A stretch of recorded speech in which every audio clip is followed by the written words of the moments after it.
Guys, wouldn't your wife or girlfriend love it if you treated her to the very best this Christmas? Now you can, with the world's softest pajamas by Pajamagram. Created by a team of pajama experts, the world's softest PJs are lighter than a cloud, softer than a bunny, like cashmere, only better. She'll love how heavenly they feel. Includes free gift packaging and Christmas delivery is guaranteed. So visit pajamagram.com or call 1-800-GIVE-PJs. This is the Stephen A. Smith Show podcast.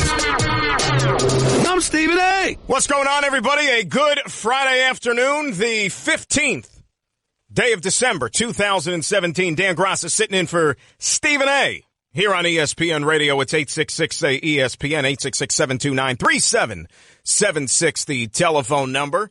Busy football weekend. We even get ourselves some Saturday football. And I'm not just talking about like the garbage Thursday night football that we're used to and we were reminded of again last night, right, with the Broncos and the Colts, and you knew that wasn't going to exactly be saved in a time capsule and sent off to the Hall of Fame. But tomorrow you get a couple of interesting matchups. You got Bears and you got Lions. Lions still hanging in there in the playoff race in the NFC in terms of the wild card.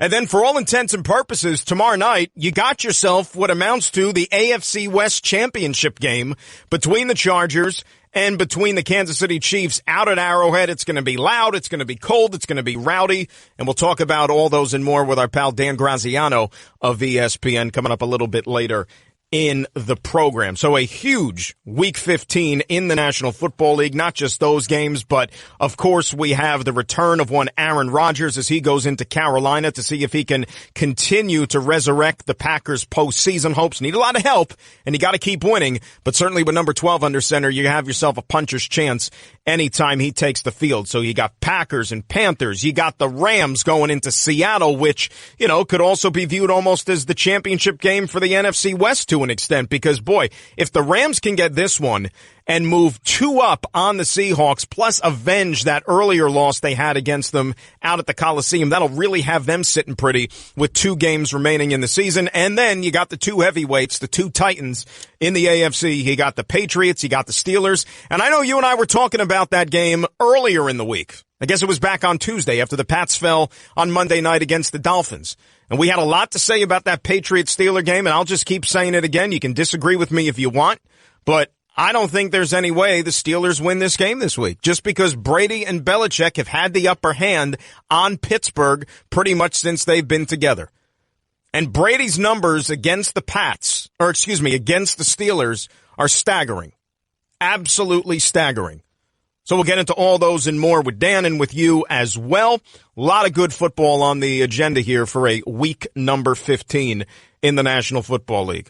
And if you want to tweet at me, you can do it at Dan Graca, Graca. And of course, to be part of the program, it's 866-ESPN, 866-729-3776. I want to start with some NBA because last night you had a game over in Brooklyn between the Knicks and the Nets. You know, the cross-town rivals, if you will. And I mean, you could call it a rivalry if you want. You could call it a rivalry by geography. That's nice. But I mean, is there really even a rivalry? You know, I keep asking myself that question. Is there really even a rivalry? Because again, last night, you would have thought that game was at Madison Square Garden. You would have thought that it was a Knicks home game because it sounded like a Knicks home game. You know, all the Knicks fans are going to go to Brooklyn and they're going to infiltrate that building and they're going to be rooting hard for the Knickerbockers. And you know, it reminds me, and I keep thinking back to, what is it now, 5 years ago? When the Nets made the trek over from New Jersey to Brooklyn, and all you heard about was, oh yeah, watch out, Knicks better watch out here, because the Nets are going to move to Brooklyn, they're going to have a brand new identity, they're going to be able to tap into that Knicks fan base, and they're going to steal some of their headlines, some of their attention, and some of their fans. When is that going to happen, by the way? Right? When is that going to happen? Could somebody give me like a definitive date when that's going to happen? Like, is it going to happen next week? Is it going to happen next year? Is it going to happen in 5 years? I mean, is it going to happen right around the time the Nets win that championship that Mikhail Prokhorov promised that they would win in the first 5 years after he bought the team? Or are we still hoping out on that one? You know, are they going to trade away? They're going to rehire Billy King? Is he going to trade away about 15 more first-round picks before the Nets get some fans? They're going to trade away 5 first-round picks in exchange for Knick fans? What are they going to do? But the bottom line is this. Knicks get a road win last night, right? They had to. Only their second one of the season. And, hey, it's a win. A win is a win is a win. You take it. And if the Knicks are going to be a playoff team this year in the NBA, you can't just stock up on home wins. You have to be able to win some games outside of Madison Square Garden. And they've been as bad a road team as there is in the NBA. So for them to win the game last night, they had a big lead, fell behind in the third quarter, and for them to come back and still find a way to get it done is a step in the right direction. It's a positive. Now, the negative. And that's Kristaps Porzingis again leaving this game banged up, sore left knee. They say it's precaution more than anything else, but how many times is this going to keep happening, right? I mean, we're 28 games into the season, and he's already got enough bumps and bruises and aches and pains to really make you concerned, as you should be. This is the unicorn. This is the face of the franchise. This is a guy who, remember, those first 10 games of the season, people were handing him the most valuable player award. Right? And he shows you time and time again just how special his skill set is and how lethal a player he is. I mean, think about the things he did the other night against the Los Angeles Lakers in that game at Madison Square Garden. First player in NBA history, the history of the NBA, to put up at least 35 points, 10 rebounds, 5 blocks, and 5 3-pointers in one game. All right, he's 7'3", and he can play the game like he's a 6-foot point guard.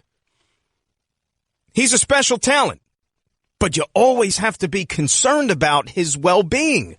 You always have to be concerned that this guy's going to go down. Now, it remains to be seen if he's going to be able to get back out on the floor in time for tomorrow night's homecoming for Carmelo Anthony. And not to say that it's the end of the world if he doesn't play, but you would like to see him out there, right? As we kind of get a look of the old Knicks guard versus the new Knicks guard. With Melo, you want to see KP out there too. The old versus the new. And the Knicks have turned the page. They moved on from the Carmelo Anthony tenure. That's evident.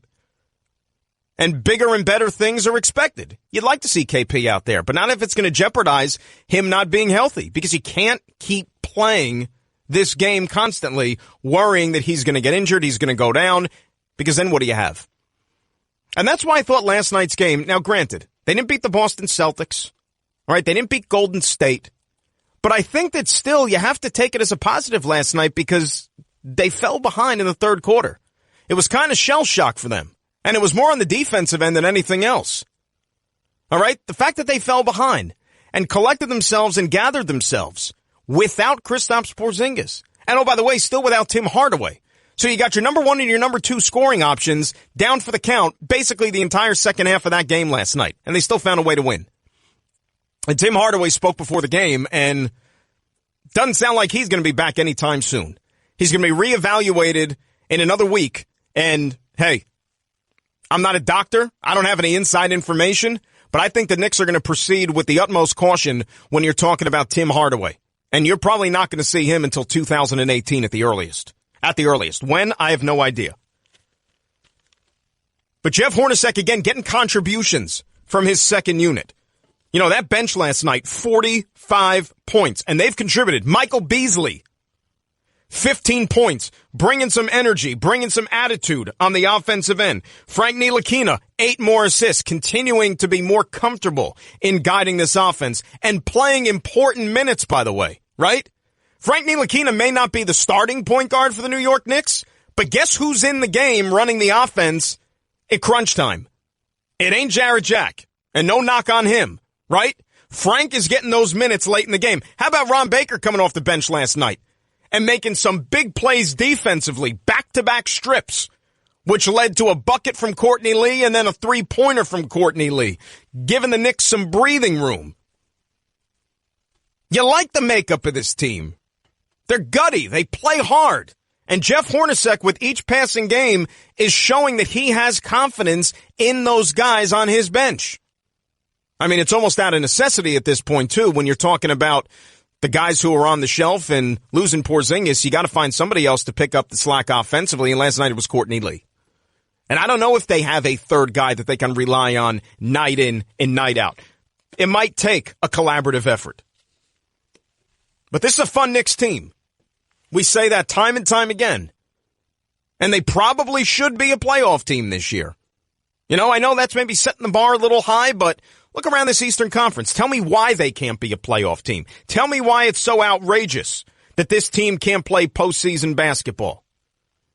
They got to improve that record away from Madison Square Garden. I'll give you that. But if they stay healthy and Tim Hardaway doesn't miss an extended amount of time, I like where this Knicks team is going. And give Jeff Hornacek some credit. You know? He doesn't have Phil Jackson looking over his shoulder anymore. He's doing his own thing. And I think that, depending on who you talk, you know, I think that Jeff Hornacek probably would like to see this team play even faster than they do. That's why last night, or in the last couple of games, rather, you know, this Brooklyn team has athletes, has some wings that like to get up and down the floor, play at a frenetic pace. You know, they haven't exactly got the defensive part of things figured out yet, but they could score.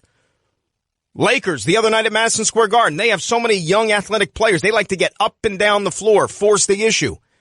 Jeff Hornacek would like to play that way. And it's taken the Knicks some time to be able to go along and show that night in and night out. They're getting there, though. They're getting there. Are they a finished product? Absolutely not. But they need to get the unicorn back, too. And Melo's coming back tomorrow. And we'll get into that next. Because I'll ask you this question.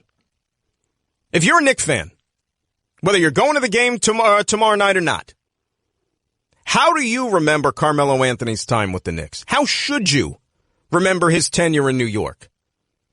Remember when Paul George went back to Indiana the other night, when Oklahoma City dropped in on the Pacers? A lot of boos for Paul George. I think the circumstances are different, though, with Paul George's departure from Indy and Melo's from New York. Little bit different. But I want to hear from you. Knicks, Melo, the return. We'll get into Lonzo Ball and his conversation with LeBron James that happened last night, too, after that game that the Cavaliers ended up winning. We'll do our NFL a little bit later on, but we'll talk some hoops next. 866-729-3776. Dan Graca in for Stephen A. It's ESPN Radio. I just saved hundreds of dollars by switching to Geico. I've never felt more alive. Disclaimer. Geico cannot guarantee you will feel more alive. You either possess functioning respiratory and circulatory systems, or you do not, or you are a zombie. If you are indeed a brain-starved zombie and you would like to save money on car insurance, the Geico legal team applauds your excellent life choices, even in your shambling afterlife. But we strongly encourage you to visit geico.com or download the Geico app. Please stay a minimum of 500 feet away from our large and presumably delicious, delicious brains. Geico. 15 minutes could save you 15% or more. You're listening to the Stephen A. Smith Show podcast. Dan Graca for Stephen A. It's ESPN Radio. 866-ESPN, 866-729-3776, the telephone number. Get me on Twitter at Dan Graca, G-R-A-C-A. Dan Graziano of ESPN will join us a little bit later and talk some football. And I'm glad we're having him on because there is so much Twitter confusion that people have amongst the two of us, where a lot of times I'll say something and they tweet at him and vice versa, and I'm getting stuff directed at Dan. He's Graziano, I'm Graca. Two different people. So we're going to prove that we are two different human beings a little bit later when he joins me on the show. But Carmelo Anthony's coming back to New York tomorrow night with the Oklahoma City Thunder. And, hey, it hasn't exactly gone according to plan for OKC. We thought this was a team that maybe would challenge the Golden State Warriors, the Houston Rockets, Spurs, right, and be part of that upper echelon of the Western Conference. I mean, heck, you got the reigning MVP in Russell Westbrook. You add to Paul George and Carmelo Anthony. You're thinking, all right, there's your big three, right? In a league prided on that, you got yourself a big three. Well, it's been tough going for them. You know, and it's taken them a while to mesh and to all play together and to find one common ground when there's only one basketball to go around. And they're a sub-500 basketball team right now. I know they won their last game, but they're 13-14, right? That's right at the bottom of the Western Conference in terms of the playoff picture. This team has to play better. This team is way, way under expectations right now. Can they turn it around? Will they turn it around? It remains to be seen. But tomorrow's going to be about Carmelo, right? And for all intents and purposes, he was a popular Knick. And I think for the most part, while he was a Knick, I think the fans had his back. You know, there were a lot of Knick fans that kind of made excuses for Carmelo. And you had the Carmelo apologists. And look, when you had Phil Jackson and all the garbage that he was talking about Carmelo and airing the dirty laundry through the media, it kind of made Melo a sympathetic figure, did it not? It kind of aided that conversation to be more pro-Melo and more anti-Phil than anything else. You know, forget about the fact that the Knicks weren't winning. Forget about the fact that maybe Carmelo Anthony wasn't all-NBA first team like, you know, he was expected to be when he came here and to lead the Knicks to bigger and better. That never happened. And there's a lot of blame that goes around. A lot of blame. But let's remember something. They had that one special year when they won the 50-plus games, made it to the second round of the playoffs under Mike Woodson, you know, and Melo had a really, really good year. Right? What was he, in the top 3 for the MVP? That's a very, very strong year. Very, very strong. But other than that, there wasn't a lot. There wasn't a lot. And then it got downright messy to where Melo got to the point of, just get me out of here. Right? Just get me out of here. He and Phil Jackson couldn't live in the same world. Same basketball world. But the funny thing about Carmelo, I keep going back to his arrival to New York. In 2011, when he was traded from the Denver Nuggets. Remember, he wanted to come here. He wanted to come here. And the other night at the Garden, Amari Stoudemire was there. And I couldn't help but think back to that time. Because remember, Amari was already in the house. And it was Amari's team, right? He was the guy that bought into what the Knicks were selling. Took the big free agent dollars coming over from Phoenix, even though there were questions about his back, of course. But do you remember that first 3 months of the season? Amari was amazing. Amari was an MVP candidate in the NBA. And it was his basketball team. And then just like that, Carmelo gets traded over here, and it ceases to become Amari's team. And then you had the injuries, and you had the series there where they got ousted in the first round, and punching fire extinguishers, and on and on and on, and everything went up in smoke, and it was clearly Melo's team from that point on. So if you look back at his tenure overall, maybe it was unfulfilled expectations, unfulfilled promises. I think we can all agree on that, right? And if you remember something, Melo forced his way to the Knicks because the Brooklyn Nets wanted him. And Brooklyn actually offered Denver a better package than what the Knicks offer was. But Carmelo, because he didn't want to go to Brooklyn, he wanted to go to Madison Square Garden, he said, I'm not going there. And that's the problem with these athletes when they get to decide where they want to go. We just saw it all with Giancarlo Stanton and him getting traded to the Yankees when he rejected the advances of a couple of other clubs. But all in all, I don't want to say that Carmelo Anthony was a bad Knick, right? But as I said, he didn't fulfill the lofty expectations that I think a lot of people had for him. And, you know, I say this all the time. I know maybe he's more the now, and people remember him a little bit more, possibly. But when I look at legacy and tenure, you know, another guy who's been around the Knicks this year just has a book out. You know, he's been very visible at Madison Square Garden for some games. I'm sorry. Bernard King was a better Knick than Carmelo Anthony. He was. He was, folks. Maybe some of you aren't old enough to remember. Okay, Bernard King was a 2-time first-team All-NBA player as a New York Knick. Let that sink in for a second. 2-time first-team All-NBA, meaning he was one of the 5 best players in the NBA twice as a Knick. Carmelo never was. Carmelo never was. Okay, injuries are what ruined Bernard King. But in his prime, when he was healthy, when he was the lethal scorer that he was, go ask any of these other guys. They'll tell you. Okay? So Bernard King's number is not in the rafters at Madison Square Garden. It's not. So all I'm saying is, you can cheer Carmelo, guy who wanted to be here. It didn't work out. He took a lot of bullets. He probably took a lot of unfair criticism from his boss and maybe some fans and media alike. So he was a good Knick, not a bad guy, never embarrassed the organization. However,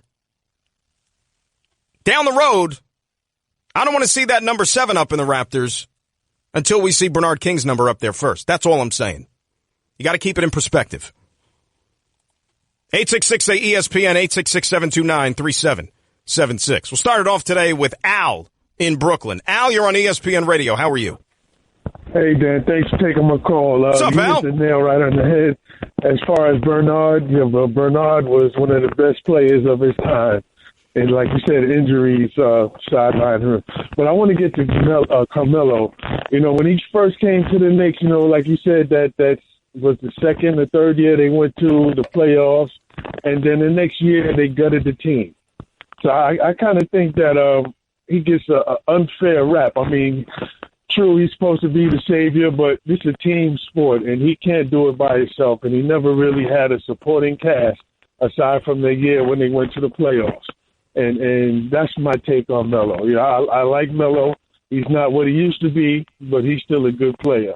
But his time with the Knicks, he got an unfair rap as far as teammates. Because, like I said, they went to the playoffs, second round, and then they fired the coach and they got the team. I mean, what is he supposed to do from there? Right. You're right, Alan. A good phone call, my friend. I appreciate it. And I'll keep saying this. If you want to talk about the best thing that happened to Carmelo Anthony as a New York Knick, the best thing and the worst thing, let's think about it. All wrapped up into one was Phil Jackson. Right?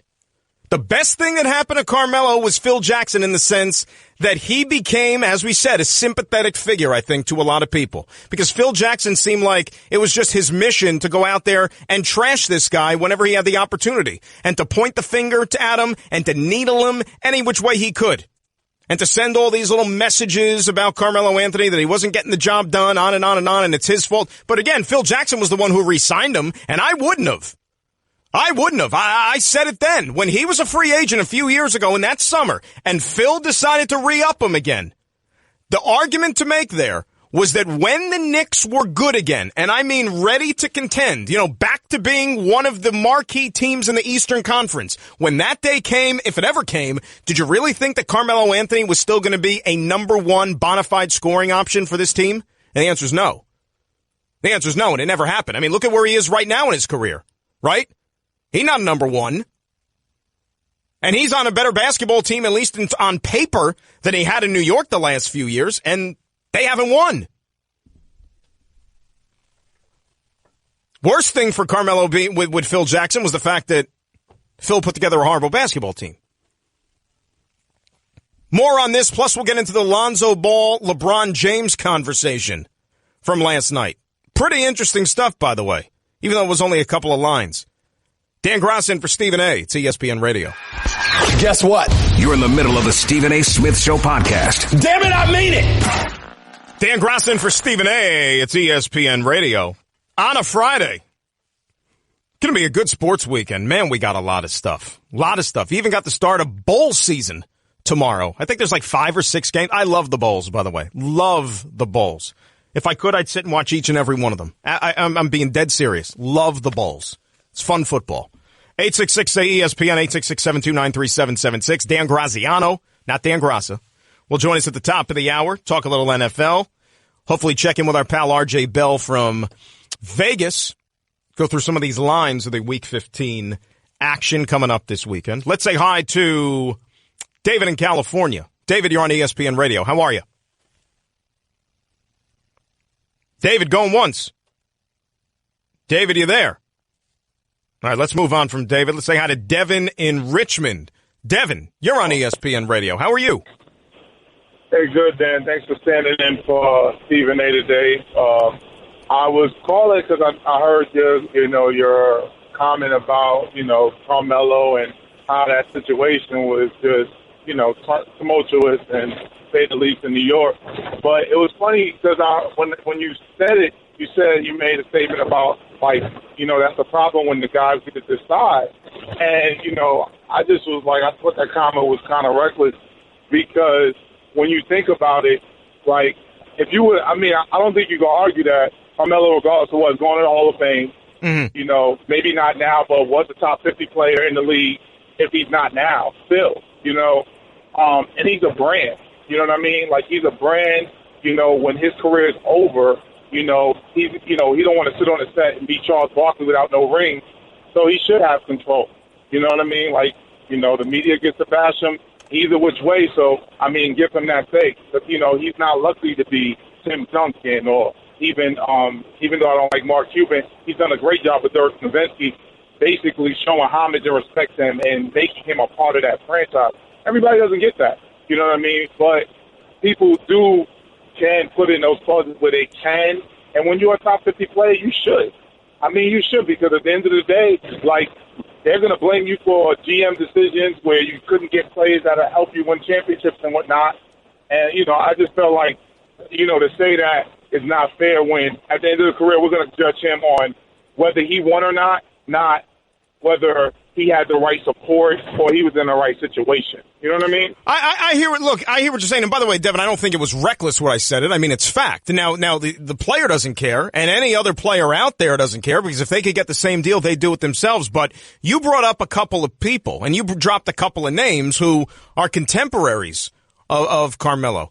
Dwayne Wade, Dirk Nowitzki. History is going to show that those two guys were better players than Carmelo Anthony. It's got nothing to do with championships either. Okay, Dirk is a better player than Carmelo all time. Dwayne Wade's a better player than Carmelo all time. I mean, Carmelo's nice. I mean, he's a good player. He's not a scrub, all right, an all-star player, but he's not like this immortal, once-in-a-generation player. Let's remember something. He was never a first-team All-NBA guy in his life. Never. So he was never considered one of the top 5 players in the NBA in any year. No, I feel you, but, I mean, he's still a guy you start a franchise with. You're not going to be like, I'm going to pick random dude over Carmelo because Carmelo can score, he can bring in a crowd. Even if we don't win, we're going to make money because he's someone you can, pull your horse. You know what I mean? Like, I hear what, Devin, I hear what you're saying, and I thank you for the phone call. Maybe I just never warmed up to Carmelo like others did. And I know that he had that great run in Syracuse, the 1 year, won Jim Boeheim his national championship. That's great. But you know what? A lot of guys have won in college. And then they come to the NBA and they can't play. So you can't link the two. He's a scorer. It's what he is. That's what he was. That's what he'll always be. Not much else. Not much else. I'll ask you a question right now. If you could go back to Carmelo when he was coming into the league. Way the heck back in, what was that, 2003, with LeBron and Wade and Bosh and all those guys. And you knew then what you know now about a guy like Karl Anthony Towns. And I gave you the pick. You starting your team building it around Karl Anthony Towns or Carmelo? I'll take Cat. Any day of the week. And twice on Sunday. 866-ESPN. Raheem's on the road, and now he's on ESPN Radio. Raheem, how you doing? Dan, thanks for taking it. I could not agree with you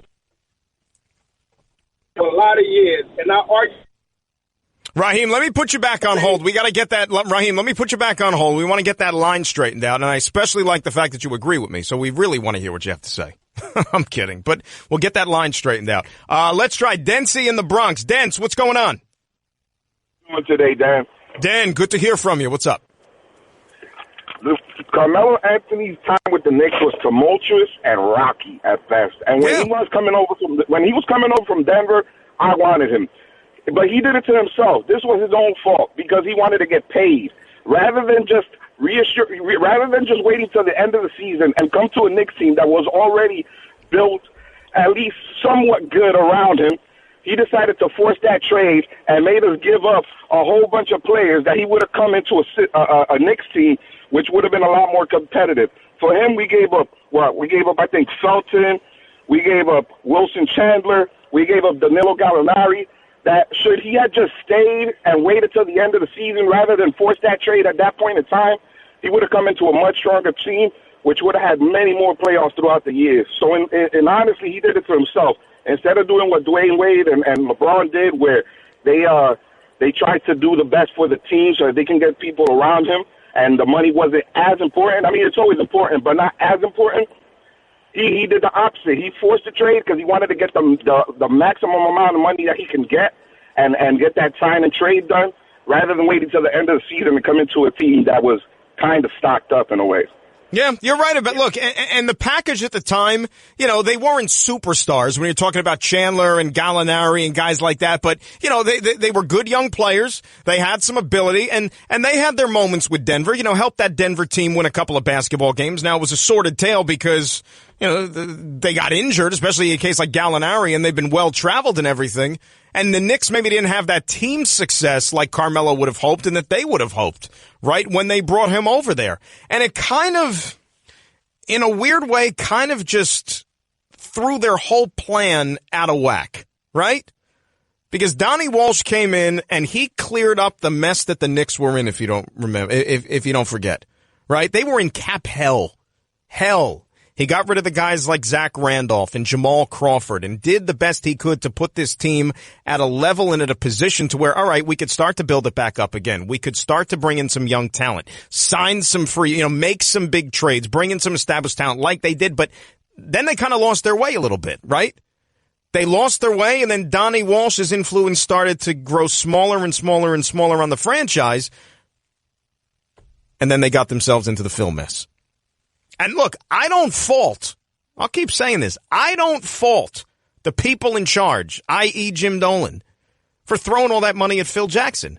And that's why when I hear people say, oh, Dolan doesn't want to win, no, he paid the guy $12 million a year, reportedly. Why would you throw all that money around if you don't want to win? Just why? Just because you have the money and you want to throw it around? You open up the window and throw that money out the window? It doesn't work that way. He thought that Phil Jackson was a guy that would be able to deliver this team some good times. Didn't work out. But to say that he didn't want to win or he doesn't care, that's silly. That's ridiculous. 866-ESPN, 866-729-3776. We'll talk to Dan Graziano at the top of the hour, a little NFL. We'll continue with your phone calls coming up. And also, what did LeBron say to Lonzo Ball last night after the Cavs beat the Lakers?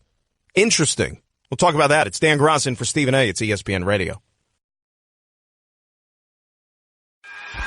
Guess what? You're in the middle of the Stephen A. Smith Show podcast. Damn it, I mean it! Dan Graziano for Stephen A. We're rolling till 3 o'clock Eastern here on ESPN Radio, 866-ESPN, 866-729-3776. So the Cavaliers beat the Lakers last night in Cleveland. Lakers lose their second straight on the road. They lost at Madison Square Garden in overtime earlier this week. But it was LeBron against Lonzo. And then after the game, LeBron being the elder statesman, of course, of the NBA, and I'm sure a guy that Lonzo Ball looked up to and many other young players look up to, and now the first chance to share the same court with them in the NBA.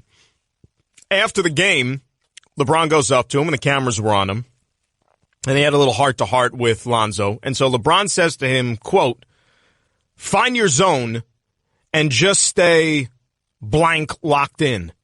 The media is going to ask you what I told you right now. Tell them nothing.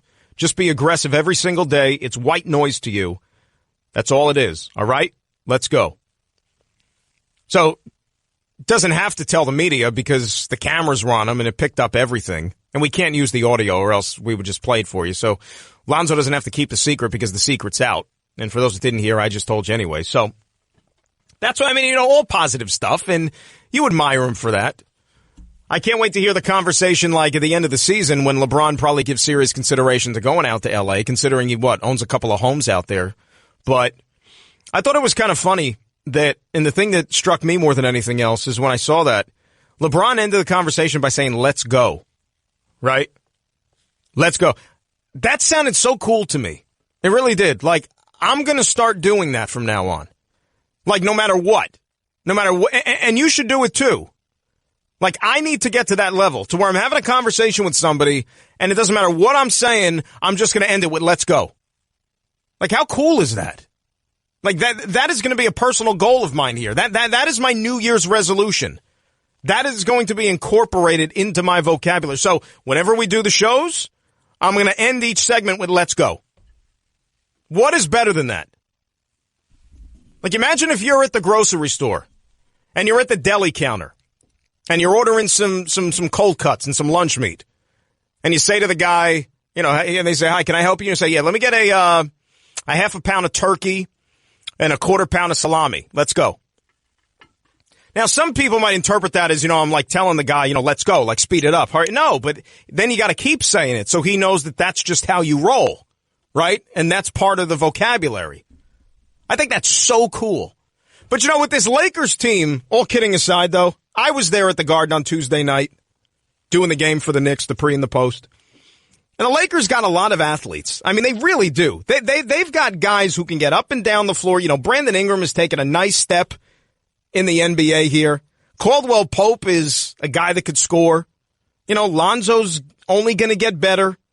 And this is far from a finished product. And you know that, you know, Kyle Kuzma, I mean, my God, Kyle Kuzma's been the best rookie for the Lakers, not Lonzo Ball.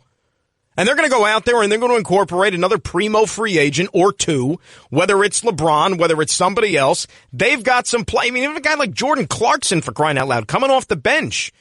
You know, Julius Randle's the guy who just hasn't gotten to the level that everybody thought he was.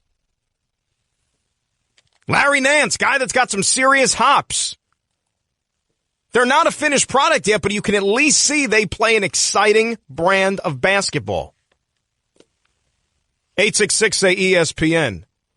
Rashad's calling from Hawaii. We got to take this call. Rashad, why aren't you at the beach? What's going on?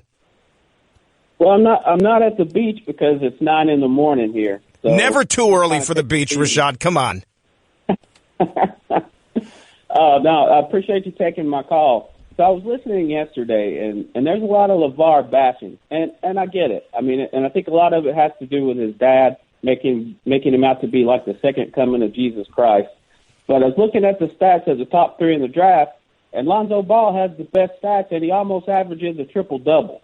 And you got LeBron coming to his aid, basically telling everybody kind of just chill with the kid, let him come into his own. I'm not even a Lakers fan, but the kid almost averages a triple-double. So why are we bashing him so much? Because he doesn't average a triple-double to most people. I mean, I'm just being honest with you, Rashad, and I thank you for the phone call, and please go enjoy Hawaii. You know, Lonzo's been okay. You know, has he come in and, you know, averaged 15 and 10 and 10? No, but he's getting there.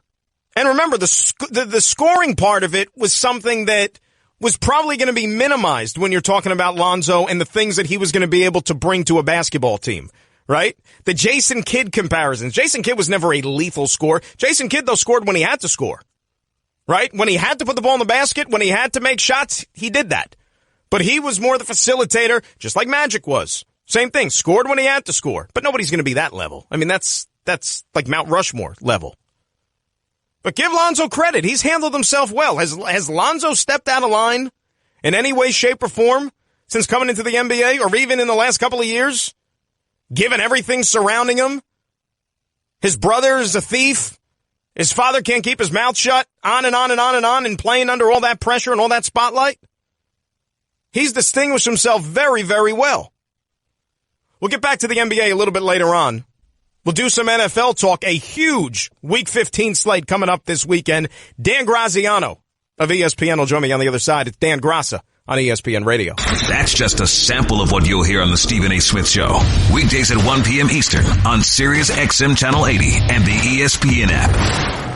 Guys, wouldn't your wife or girlfriend love it if you treated her to the very best this Christmas? Now you can, with the world's softest pajamas by Pajamagram. Created by a team of pajama experts, the world's softest PJs are lighter than a cloud, softer than a bunny, like cashmere, only better. She'll love how heavenly they feel. Includes free gift packaging and Christmas delivery is guaranteed. So visit pajamagram.com or call 1-800-GIVE-PJs.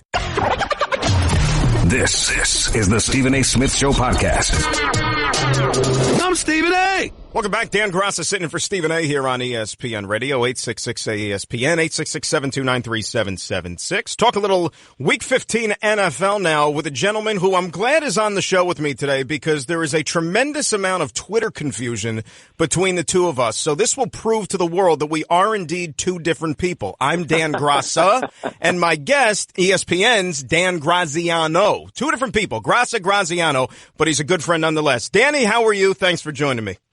I'm good. Yeah, the people who are listening, I have to understand that, like, I'll be on Twitter, and all of a sudden I'll get like 3 straight tweets about something I said about the Knicks or something like that. I'm like, what are these folks talking about? And oh, Dan must be on the radio, and they're just, because you type it into Twitter and then it kind of autofills, and it probably gets to me sometimes. So that's probably what happened. But yeah, it's fun sometimes. I like to hear what you're talking about through Twitter.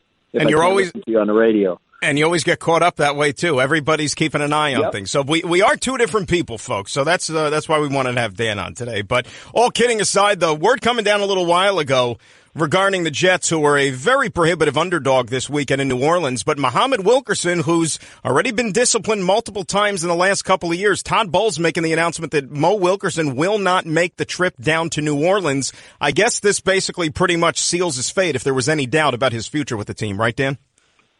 Oh, yeah. I mean, look, this is they locked him up with a long-term deal at the franchise deadline a couple of years ago. I think it was summer of 2016. It was kind of a surprise.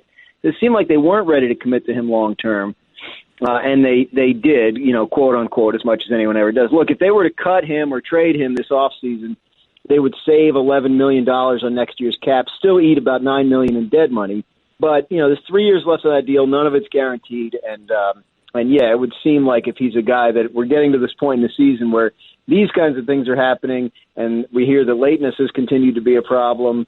I assume that at this point, I'm not assuming. I would hedge that Todd Bowles is probably coming back as their coach, given how well they played under him this year. We don't know for sure, but if he has any say in the matter, you would think they're moving on. I mean, we've seen discipline situations like this where the relationship could come back, but it seems like it's been going on a while. And again, when they did that deal, only guaranteed it through 2017, so they can move on if they want to after this year.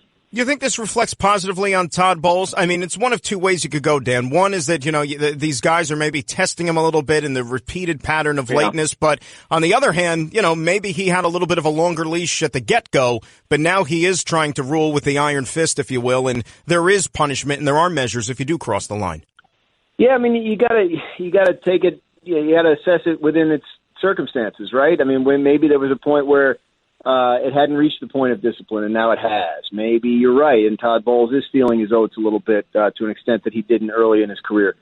I'm not entirely sure which it is, but I do agree with you that it's kind of, it can get confusing. I remember when the Giants were dealing with this week to week, when Ben McAdoo was suspending a cornerback every week, and somebody I saw somewhere said, well, the team has no discipline. I said, what do you mean no discipline? You suspend somebody every single week. Like, obviously, there's everyone knows there's consequences. So it can reflect poorly on a coach if people aren't following the rules, and then that comes to light when he suspends someone for not following the rules. But then, what's he supposed to do? He's supposed to let it go so he doesn't look bad. So difficult situation. That is why they get paid the big bucks. Tomorrow we get a couple of games on a football Saturday, which is always a nice thing. And how about that? And you got a big one, actually, because tomorrow night in Kansas City, you got the Chargers and the Chiefs. And I guess, Dan, we could pretty much term that one the AFC West Championship, right? Probably. I mean, it seemed like the Raiders kind of checked out of it last week. I mean, it's not all the way over for them if they were to win their last three and somebody else stumbles. But the Chargers are really hot. I mean, they're coming in. Remember, they were 0-4. And they were playing the Giants. Both teams were 0-4 in Week 5, and they won it, and they went on a tear. So now you're sitting here tied with Kansas City, who was 5-0, at 7-6 with 3 games left. And if the Chargers can get that win tomorrow night, they're in the driver's seat. Obviously, would have control of the division. And really, you just look at the way that the teams are playing over the past couple of months.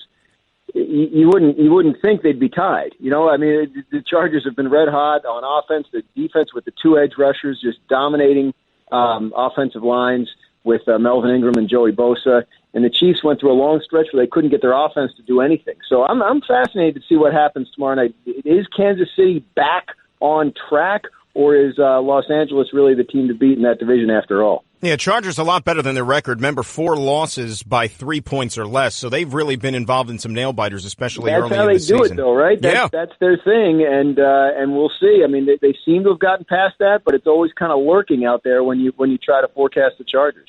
Big one for the Rams this week. This could go a long way as well towards determining who wins the NFC West. They dropped one earlier in the season to Seattle, but maybe playing the Seahawks right now is not exactly the worst thing in the world given how banged up they are.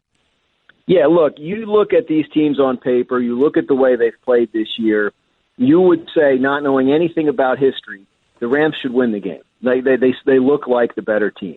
However, in Seattle, we know how hard a place that is to play. Seattle did win the first game in L.A. It was a close one. It was 16-10, but they did win.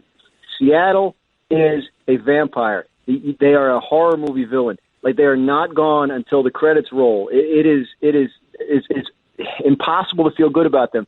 Dan, I was driving back from the game I was covering last week, and I had Jaguars Seahawks on the radio, and it was the Jaguars home broadcast on Sirius, and they were up 14 points in the fourth quarter, and they were terrified. Like, they were convinced that Seattle was coming back on them. And it was like, oh, well, if you don't do this, that's how they make you feel.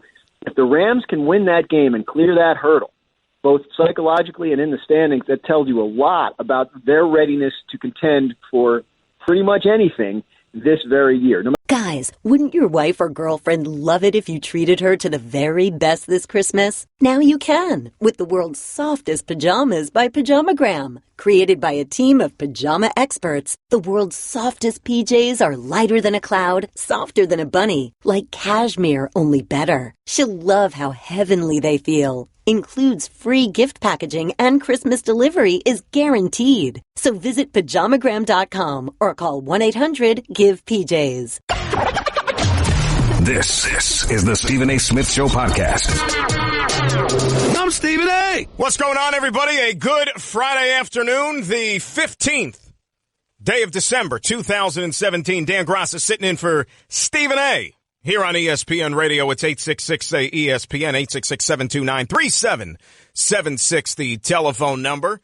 Busy football weekend. We even get ourselves some Saturday football. And I'm not just talking about like the garbage Thursday night football that we're used to and we were reminded of again last night, right, with the Broncos and the Colts, and you knew that that wasn't going to exactly be saved in a time capsule and sent off to the Hall of Fame. But tomorrow you get a couple of interesting matchups. You got Bears and you got Lions. Lions still hanging in there in the playoff race in the NFC in terms of the wild card.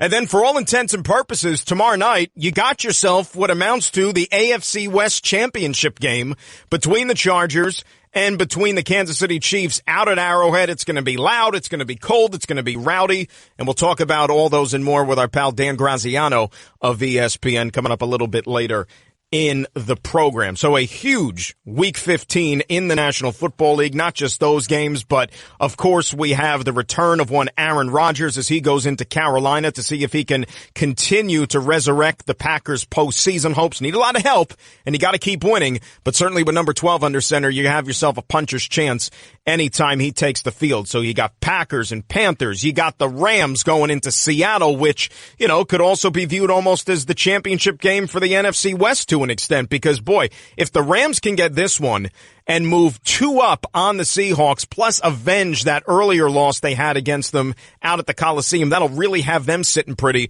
with 2 games remaining in the season. And then you got the 2 heavyweights, the 2 Titans in the AFC. You got the Patriots, you got the Steelers. And I know you and I were talking about that game earlier in the week. I guess it was back on Tuesday after the Pats fell on Monday night against the Dolphins.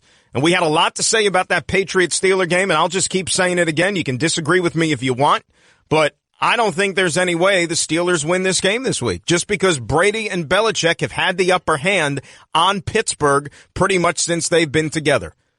And Brady's numbers against the against the Steelers are staggering. Absolutely staggering. So we'll get into all those and more with Dan and with you as well. A lot of good football on the agenda here for a week number 15 in the National Football League. And if you want to tweet at me, you can do it at Dan Graca, Graca. And of course, to be part of the program, it's 866-ESPN, 866-729-3776. I want to start with some NBA because last night you had a game over in Brooklyn between the Knicks and the Nets. You know, the cross-town rivals, if you will. And I mean, you could call it a rivalry if you want. You could call it a rivalry by geography. That's nice. But I mean, is there really even a rivalry? You know, I keep asking myself that question. Is there really even a rivalry? Because again, last night, you would have thought that game was at Madison Square Garden. You would have thought that it was a Knicks home game because it sounded like a Knicks home game. You know, all the Knicks fans are going to go to Brooklyn and they're going to infiltrate that building and they're going to be rooting hard for the Knickerbockers. And you know, it reminds me, and I keep thinking back to, what is it now, 5 years ago? When the Nets made the trek over from New Jersey to Brooklyn, and all you heard about was, oh yeah, watch out, Knicks better watch out here, because the Nets are going to move to Brooklyn, they're going to have a brand new identity, they're going to be able to tap into that Knicks fan base, and they're going to steal some of their headlines, some of their attention, and some of their fans. When is that going to happen, by the way? Right? When is that going to happen? Could somebody give me like a definitive date when that's going to happen?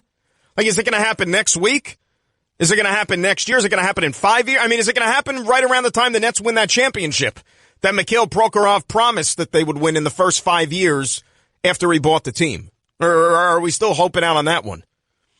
You know, are they going to trade away? They're going to rehire Billy King? Is he going to trade away about 15 more first-round picks before the Nets get some fans? They're going to trade away 5 first-round picks in exchange for Knicks fans? What are they going to do? But the bottom line is this. Knicks get a road win last night, right? They had to. Only their second one of the season. And, hey, it's a win. A win is a win is a win. You take it. And if the Knicks are going to be a playoff team this year in the NBA, you can't just stock up on home wins. You have to be able to win some games outside of Madison Square Garden. And they've been as bad a road team as there is in the NBA. So for them to win the game last night, they had a big lead, fell behind in the third quarter, and for them to come back and still find a way to get it done is a step in the right direction. It's a positive. Now, the negative. And that's Kristaps Porzingis again leaving this game banged up, sore left knee. They say it's precaution more than anything else, but how many times is this going to keep happening, right? I mean, we're 28 games into the season, and he's already got enough bumps and bruises and aches and pains to really make you concerned, as you should be. This is the unicorn. This is the face of the franchise. This is a guy who, remember, those first 10 games of the season, people were handing him the most valuable player award. Right? And he shows you time and time again just how special his skill set is and how lethal a player he is. I mean, think about the things he did the other night against the Los Angeles Lakers in that game at Madison Square Garden. First player in NBA history, the history of the NBA, to put up at least 35 points, 10 rebounds, 5 blocks, and 5 3-pointers in one game. All right, he's 7'3", and he can play the game like he's a 6-foot point guard. He's a special talent, but you always have to be concerned about his well-being. You always have to be concerned that this guy's going to go down. Now, it remains to be seen if he's going to be able to get back out on the floor in time for tomorrow night's homecoming for Carmelo Anthony. And not to say that it's the end of the world if he doesn't play, but you would like to see him out there, right? As we kind of get a look of the old Knicks guard versus the new Knicks guard with Melo, you want to see KP out there too. The old versus the new. And the Knicks have turned the page. They moved on from the Carmelo Anthony tenure. That's evident. And bigger and better things are expected. You'd like to see KP out there, but not if it's going to jeopardize him not being healthy, because you can't keep playing this game constantly worrying that he's going to get injured, he's going to go down, because then what do you have? And that's why I thought last night's game, now granted, they didn't beat the Boston Celtics, right? They didn't beat Golden State, but I think that still you have to take it as a positive last night because they fell behind in the third quarter. It was kind of shell shock for them. And it was more on the defensive end than anything else. All right? The fact that they fell behind and collected themselves and gathered themselves without Kristaps Porzingis. And, oh, by the way, still without Tim Hardaway. So you got your number 1 and your number 2 scoring options down for the count basically the entire second half of that game last night. And they still found a way to win. And Tim Hardaway spoke before the game, and doesn't sound like he's going to be back anytime soon. He's going to be reevaluated in another week. And, hey, I'm not a doctor. I don't have any inside information, but I think the Knicks are going to proceed with the utmost caution when you're talking about Tim Hardaway. And you're probably not going to see him until 2018 at the earliest. At the earliest. When? I have no idea. But Jeff Hornacek, again, getting contributions from his second unit. You know, that bench last night, 45 points, and they've contributed. Michael Beasley, 15 points, bringing some energy, bringing some attitude on the offensive end. Frank Ntilikina, 8 more assists, continuing to be more comfortable in guiding this offense and playing important minutes, by the way, right? Frank Ntilikina may not be the starting point guard for the New York Knicks, but guess who's in the game running the offense at crunch time? It ain't Jarrett Jack, and no knock on him, right? Frank is getting those minutes late in the game. How about Ron Baker coming off the bench last night and making some big plays defensively, back-to-back strips, which led to a bucket from Courtney Lee and then a 3-pointer from Courtney Lee, giving the Knicks some breathing room. You like the makeup of this team. They're gutty. They play hard. And Jeff Hornacek, with each passing game, is showing that he has confidence in those guys on his bench.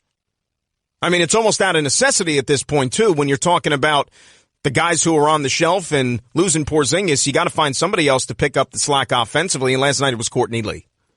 And I don't know if they have a third guy that they can rely on night in and night out. It might take a collaborative effort. But this is a fun Knicks team. We say that time and time again. And they probably should be a playoff team this year. You know, I know that. Literally play with ACL tears because, Rivers, because he is so immobile generally, wasn't a big change. So, I mean, give him credit for the guts in that case. But still, with Taylor, his mobility is key. I also think this game comes down to one question. Does Miami respond to last week's Monday night win with, hey, let's finish the year strong? Or was that their Super Bowl and now it's flat? Answer that question. I think you have the right side. I would lean towards Miami in this game.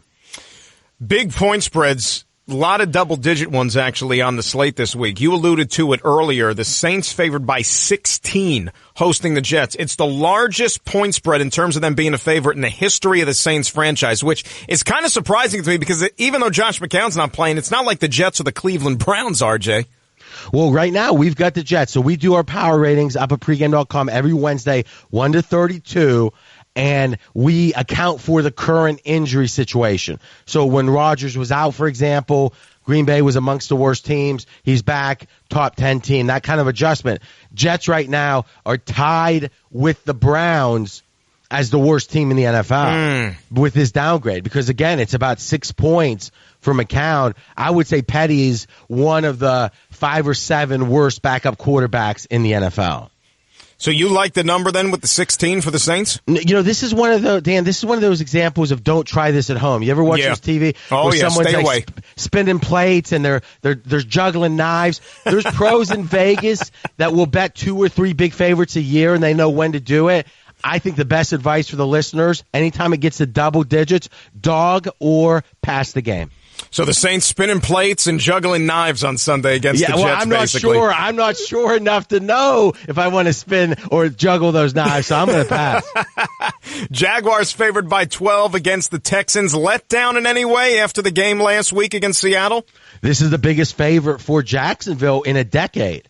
So they're not used to being this kind of favorite. It feels like a little bit of a flat spot, especially with Tennessee dropping off. Like, what's the fever? If there's any game in the last 6 weeks, Jacksonville might not be at a fever pitch. I think it's this one. I also think TJ Yates. Now, I do actually ESPN radio in Houston for years now, every week. And down there, they were talking about how about half the people they respect think Yates is equal to Savage, and about half the people think Yates is better than Savage. I think unequivocally it's going to be an energy boost. Here's the analogy. Imagine you go to a lunch place that your buddy wants to go to, and 3 straight times you get a stomach ache after.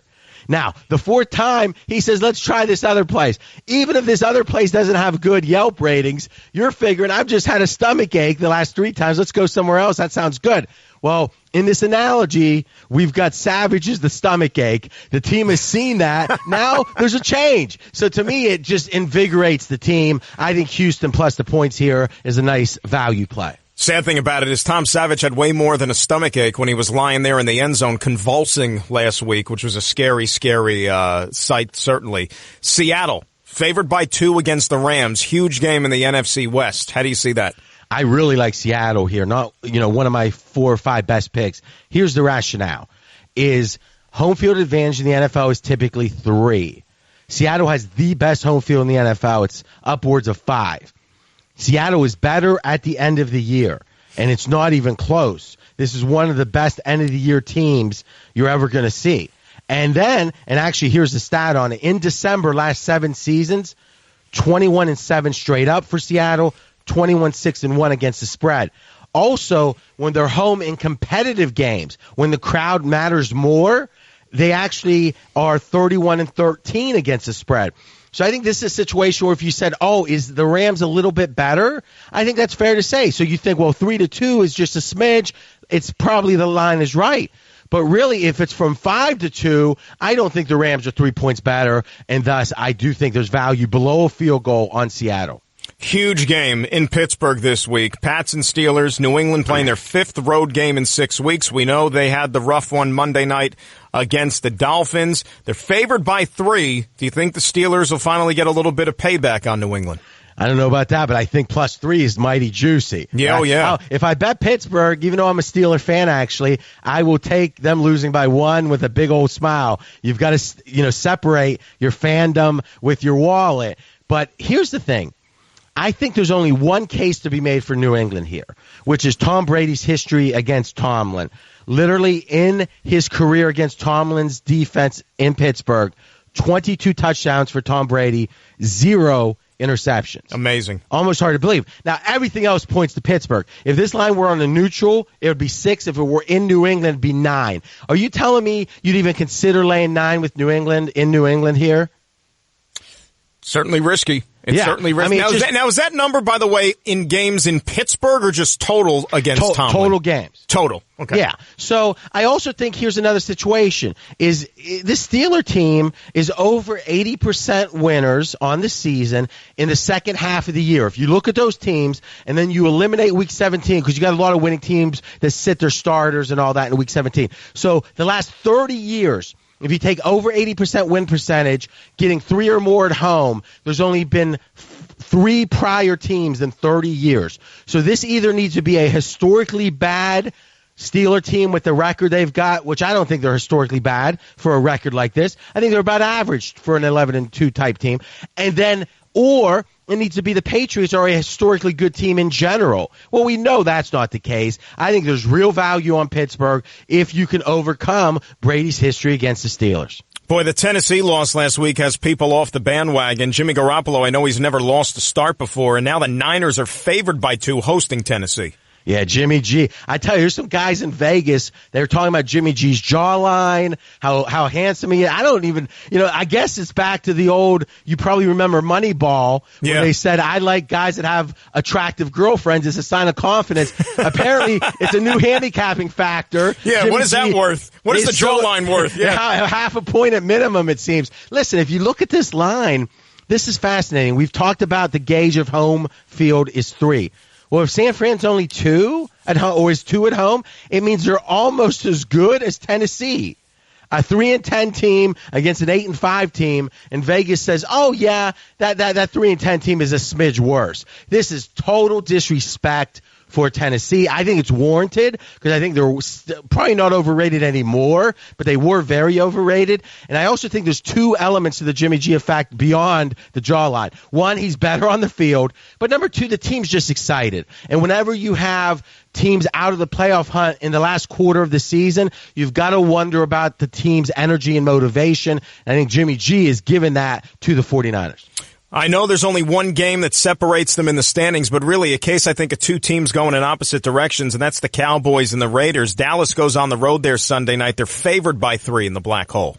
I would say in a given season, I bet on Dallas maybe twice, which is not much, because they are a team that has a natural premium. America's team makes them expensive. More people want to bet them. But I actually like Dallas here. I think the Raiders, as you said, I think quite accurately, there's trouble in the locker room. There's questions about coaches.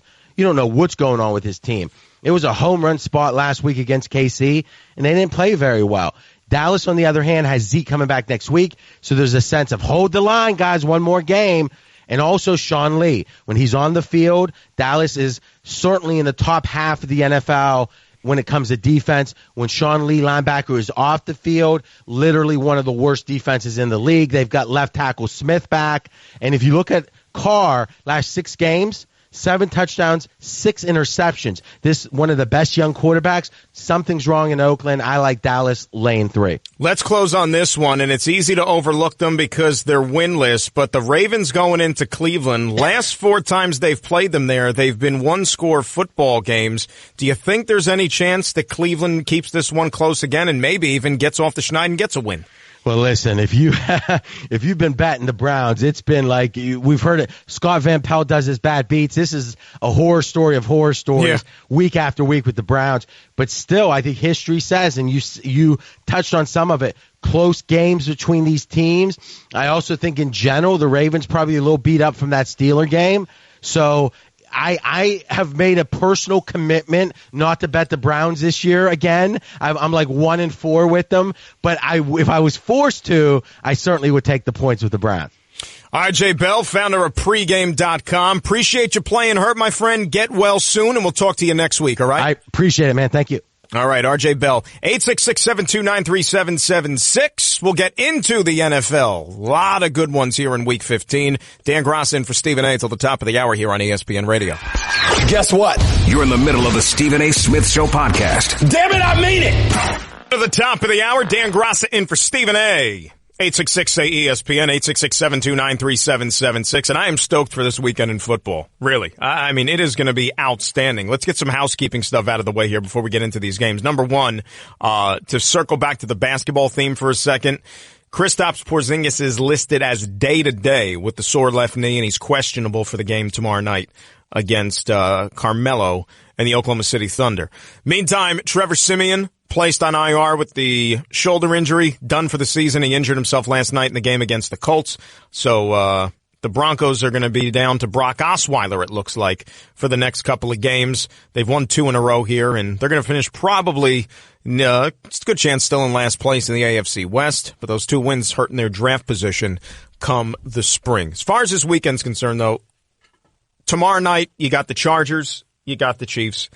That's a huge football game. And I am still not convinced that Kansas City has suddenly righted themselves by beating the Raiders last week. I mean, the Raiders just have not seemed to get it going all season long, and I do not think that that is really any sort of a statement that Kansas City is now back to where they were at the beginning of the year. Look, Kansas City lost a poor game prior to that against the New York Jets, where, yeah, they put up a lot of big plays. You saw the explosiveness back in the offense, but defensively, they're still a complete mess. And this Charger team, they have played really some good football. And if they didn't have those kicking woes early in the season, as we said with Dan Graziano when he was on, they've lost 4 games, 4 out of their 6 losses by 3 points or less. So they're right there. This team is stacked with talent. I picked them to make the playoffs at the beginning of the year, and it didn't look so good when they started off 0-4, but here they are at 7-6, and I think they're going to go into Kansas City and win that game tomorrow night. I really, really do. I like the way this Charger team has gone about things, and they are a dangerous, dangerous club. And that's why, if they get out to an early lead in this game, with those 2 pass rushers that they have, it could be a long night for Alex Smith and company. Because even though this team has quick strike potential, if you're going to be in obvious passing situations, those guys are going to pin their ears back and just tee off on the quarterback. So it could get really, really dicey for the Chiefs if they fall behind early in this football game. Me and everybody else can't wait to see Aaron Rodgers playing quarterback for the Green Bay Packers on Sunday. They're in Carolina to take on the Panthers. Look, the Packers right now have the odds stacked against them in terms of getting back into the mix for a wild card spot in the NFC, because they're sitting there at 7-6. Lions are 7-6. Cowboys are 7-6. Then you got the Seahawks who have 8 wins, the Falcons who have 8 wins, the Panthers who have 9 wins, Saints have 9 wins. So, I mean, they have a lot of teams they need to leapfrog. Now, look, they're playing one of them in Carolina so they can draw a little bit closer to them. Next week, they're taking on the Minnesota Vikings. They can't catch them for the division in all likelihood, of course, but you still think that they're going to have to win all of these games if they're going to make the postseason. And then they close out against the Lions on New Year's Eve. So 3 tough games. They have to win out. They have to get some help. Can it be done? I guess it could be done, but it's not probable. It's possible. But it's still going to be great to have Rodgers playing football. And I know all these concerns about, well, is he jeopardizing his well-being? He's a football player. Isn't that what you're supposed to do? And you know as well as I do that if Aaron Rodgers was not going to play and he was deemed medically capable by the training staff and the doctors, he'd be getting killed. He'd be getting killed if he could play and he decided, nah, you know what, I'm going to look out for myself. It's not worth risking this injury again. I've already broken the collarbone twice. Of course he's going to go out there and play. It's the only thing he can do. As far as that Rams and Seattle game, RJ was talking about it when we had him on there. This is a big statement here for the Rams. They've had some good wins this year. They've done better than probably a lot of us thought they were going to do at the beginning of the season. This is a game, though, if you want to be taken seriously and you want to win this division, you go into Seattle and you win the football game. That's the bottom line. This Seahawks team is a little bit vulnerable right now. We know how banged up they are on the defensive side of the ball. This is a game that I can easily see the Rams winning. All right, that's an offensive line which clearly has holes. You know the Rams can get some good pressure from up front. Now, Russell Wilson has playmaking ability, and he could go out there and do a bunch of things, extend plays with his legs. That's something you always have to be on the guard for. But I think this Rams offense can make some plays and score some points on a Seahawk defense that isn't what it used to be. They're injured. And let's tell it like it is, too. That place is not as difficult to win in like it used to be. Okay? The 12th man, yeah, it's loud, but you could go in there and win. You're a good football team. You could go in there and have success. The Redskins and Kirk Cousins went into Seattle and won a game earlier this year. Remember that. 866. Say ESPN. 866-729-3776. We'll talk about the Pats and the Steelers on the other side. It's Dan Graca in for Stephen A. till the top on ESPN Radio. Guess what? You're in the middle of the Stephen A. Smith Show podcast. Damn it, I mean it! Dan Graca in for Stephen A. We're going till the top of the hour here on ESPN Radio. 866-729-3776 is the phone number. Want to get some NFL thoughts here for week number 15. We got a few minutes for some calls. One baseball note I should tell you guys about. Carlos Santana, the former slugger of the Cleveland Indians, not the guitar player, leaving Cleveland, going to the National League East. But the Philadelphia Phillies, how about that? So Philadelphia, 3 years, $60 million for the services of Carlos Santana. Now, look, here's the risky part about it, is that you're banking on this guy's going to be primarily your everyday first baseman. This is a guy who came up, remember, as a catcher. He also did quite a bit of DHing with the Cleveland Indians. Now he's going to go to Philadelphia, and he's going to be entrusted with first base, who, you know, they had Rhys Hoskins there for a little bit, of course. They'll probably look to move him maybe to one of the outfield positions. I don't know if Carlos Santana is good enough that I would feel comfortable with him every day with the glove. He has gotten better as a first baseman. I will give you that. But I'm a little bit leery. He's going to hit a lot of home runs in Philadelphia, though. Okay, the way that ball travels in that bandbox at Citizens Bank Park, he's going to hit a lot of home runs. You don't have to worry about that. But defensively, late game situations, he might find himself in the dugout on the bench because I don't know if you could trust the glove late in games. And that's something that they're going to have to figure out. Gabe Kapler and his coaching staff, where he best fits. But Philadelphia going out there and spending some money. They also traded Freddie Galvis to the San Diego Padres earlier today. And the funny thing about that, and Freddie Galvis is a good little player. I don't know if Freddie Galvis and the move that the Padres made by getting him is going to do anything to enhance their chances of signing Eric Hosmer. Because Eric Hosmer is still out there. And Eric Hosmer is a Boris guy. And all this flirtation by the San Diego Padres with Eric Hosmer, and you've heard it now for about a week, and it just won't go away. And at first you dismissed it as, that's nothing more than just, a courtesy chat. Or maybe he's using the Padres as leverage to drive up the price from someplace else. Although, when you're talking about San Diego, realistically, how high can they drive up the price? Not much. I mean, the San Diego Padres. You really, and you think Scott Boras is going to let Eric Hosmer sign for, anything less than $100 million? Really? Eric Hosmer? So, when push comes to shove, I would be stunned if Hosmer ends up in San Diego. There's reports and people are talking about how Hosmer and J.D. Martinez might be a package deal to the Boston Red Sox. Because remember, Boston's been relatively quiet here. And meantime, the Yankees have gobbled up all the headlines by getting themselves a Giancarlo Stanton. And it seems like in on everybody else and maybe working the phones to see if they can acquire a top-flight starting pitcher via trade, whether it's Garrett Cole, whether it's Michael Fulmer, and on and on and on. Because we know that the Yankees are going to have some questions when it comes to their pitching staff, even though that they have probably the most lethal lineup or one of the most lethal lineups in all of Major League Baseball. But the Hosmer thing just does not make sense to me.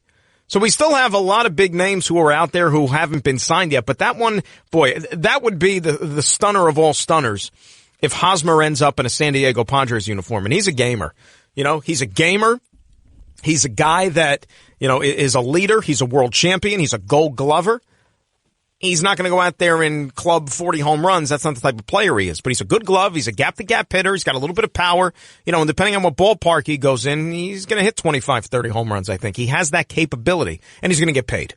You know that he's going to get paid, and I don't think it's going to happen in San Diego. The other thing that happened earlier today, just before we got on the air, and we mentioned it briefly when we had Dan on, Muhammad Wilkerson, who at one time in his career was a Pro Bowl caliber defensive end for the New York Jets, got a big money contract a couple of years ago, and he has been let's just say not worth anything close to it in the past couple of seasons. He was disciplined a couple of weeks ago by Coach Todd Bowles for being late, and he sat out the first quarter. Now we get word that when the Jets plane takes off tomorrow for New Orleans for the game against the Saints, Muhammad Wilkerson won't be on it at all because he was late again today. And I mean, you talk about some guys just not getting it, right? And this is a guy who has a history of tardiness and lateness and unprofessionalism because he was benched last year too. And he was disciplined last year too when he was late for a Saturday walkthrough practice, which turned out to be a birthday party for him. They had a cake and everything, and he couldn't even show up on time for that. So Todd Bowles, ruling with the iron fist, decides, you know what? Enough of this. And I say bravo to Todd Bowles. We know that Muhammad Wilkerson ain't going to be on this team next year. We know he's not. You know, they're going to cut him loose, and rightfully so. Forget about the money that they're going to have to eat and the dead money and all that stuff with the cap. The guy is now becoming a cancer to the locker room. But the funny thing is, and you know how sports works, Muhammad Wilkerson is going to have a new change of scenery next year. Somebody's going to take a flyer on him, probably the Patriots, and he's going to go back to being a Pro Bowl defensive end. You know it and I know it. That's going to happen. Just the way the world works. Fun show today. Really was a fun show. And you got yourself an outstanding sports weekend. You know, you keep your nose to the hot stove with the baseball stuff, all the NFL in Week 15. You got Bowl Mania starting up in college football, plus Melo coming back to the Garden tomorrow night with the Oklahoma City Thunder. Thanks to Nuno, thanks to Kat, thanks to RJ Bell, thanks to Dan Graziano. I'll talk to you again soon. It's Dan Graca in for Stephen A. here on ESPN Radio. Have yourselves a great weekend. Let's go! That's just a sample of what you'll hear on the Stephen A. Smith Show. Weekdays at 1 p.m. Eastern on Sirius XM Channel 80 and the ESPN app.